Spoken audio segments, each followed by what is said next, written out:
একজন সমাজের কিছু বিষয়কে বা একজন ব্যক্তির বিষয়টিকে মঞ্চের মাধ্যমে ফুটিয়ে তোলাটাকে আমরা বলে ফেলেছেন। আপনি বাকিটা উনি বলেছেন অনুকরণ, উনি বলেছেন একটা চরিত্রকে নিজের মধ্যে ধারণ করা, অন্য একজনের চরিত্র নিজের মধ্যে ধারণ করা। আমি উত্তরটাকে মনে করছি যে অনেকাংশে হয়তো আমরা এটাকে নিতে পারি যে আমরা একটি চরিত্রকে ফুটিয়ে তোলার জন্য ধারণ করছি বা সেটাকে ক্যারেক্টারাইজ করে আমরা তুলে ধরছি। এর মানে আমি যা না আমি তাই করছি। স্ট্যানিস্লাভস্কির নাম যদি আপনারা জেনে থাকেন, যারা থিয়েটার করেছেন তারা জানেন, তিনি একটি ম্যাজিক ইফের কথা বলেছেন। যদি আমি রাজা হই, যদি আমি ফকির হই, যদি আমি চোর হই, যদি আমি একজন ইঞ্জিনিয়ার হই, যদি আমি একটা দণ্ড হই, যেটাই হই না কেন, সেই যদি দিয়ে আমি আমার given circumstances আমাকে যে তথ্য বা যে উপাদান দেওয়া আছে সেটা দিয়ে আমি চরিত্রটা তৈরি করবো। তাহলে অনুকরণ হয়তো তার একটা ভাগ আমরা অবজার্ভ করতে পারি যে একজন উকিল কিরকম ভাবে চলে বা কিভাবে কথা বলে, বা একটি লোকের একটি নির্দিষ্ট বাচন ভঙ্গি বা তার পজ নেওয়ার ভঙ্গি বা তার কণ্ঠের মডুলেশনের ভঙ্গি অনুকরণ করতে পারি, কোথাও সেটাকে আবার ফিটিংও করতে পারে। কিন্তু শুধু অনুকরণ করলে অভিনয়টা হবে না। অভিনয় সায়েন্স, একটা বিশাল সাবজেক্ট। এখন তাহলে আসি, আমরা বললাম যে অভিনয় হচ্ছে চরিত্রকে ধারণ করে প্রেজেন্ট করা। তাহলে অভিনেতাকে যিনি ওই কাজটি করছেন, তাহলে তিনি কিভাবে সেটা করছেন, কিভাবে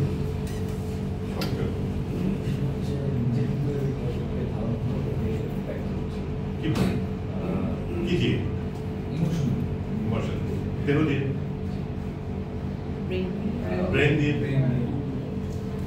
কণ্ঠ দিয়ে, তিনটা পয়েন্ট পেয়ে গেলাম। কি কি পেলাম? দেহ, কণ্ঠ এবং মস্তিষ্ক।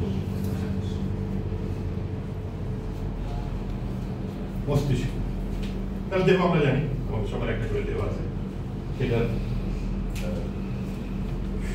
রক্ষণাবেক্ষণ এবং সেটার সঠিক রক্ষণাবেক্ষণ একজন অভিনেতার জন্য বাস। আমি বলছি না যে অভিনেতা সবাইকে বডি বিল্ডার আর্নল্ড শোয়ার্জনেগার হতে হবে, কিন্তু আপনাকে ফিট অ্যান্ড ফ্লেক্সিবল হইতে হবে। আপনার যদি ঘুড়িও থাকে, সেই ঘুড়িটা ক্যারি করার মতো ফিটনেস থাকতে হবে। আমি সবসময় ছোট চুল রাখতাম, আমার একটা মিলিটারি ব্যাকগ্রাউন্ড আছে, তো মেকআপ ম্যানরা খুব অসন্তুষ্ট হইতো, চুল ছোট রাখেন। আমি বলতাম যে অভিনয় করবো, আমি চুল অভিনয় করবো।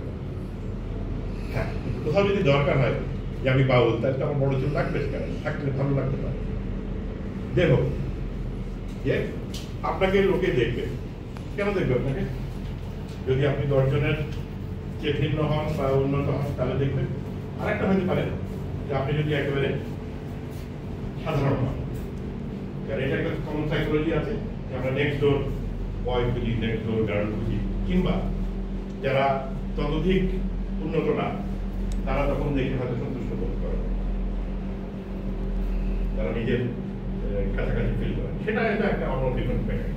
আমি প্র্যাকটিক্যালি মনে করি যে আপনি যদি অভিনেতা হতে চান, আপনাকে বুদ্ধিমান হতে হবে, আপনাকে ফিট হতে হবে, আপনার বাচনভঙ্গি, আপনার ওরেটিং অ্যাবিলিটি, কথা বলার যে ক্ষমতা, যে দক্ষতা, সেটা থাকতে হবে।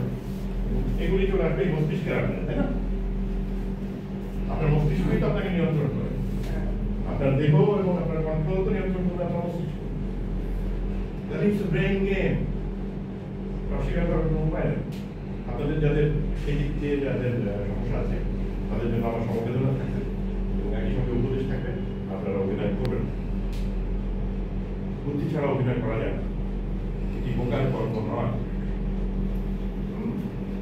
তাহলে আপনি বুদ্ধিমান কিভাবে হবেন? বুদ্ধিমান কিভাবে হবে?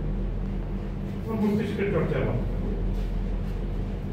আমার পড়াশোনার মাধ্যমে, আবার যাপিত জীবনের প্রতিদিনের অভিজ্ঞতা উপলব্ধি দিয়ে আমরা সেটাকে সিনথেসিস করবো, সেটাকে অ্যানালাইসিস করবো। এভাবেই তো মানুষ বাঁচে, এভাবেই মানুষ শেখে।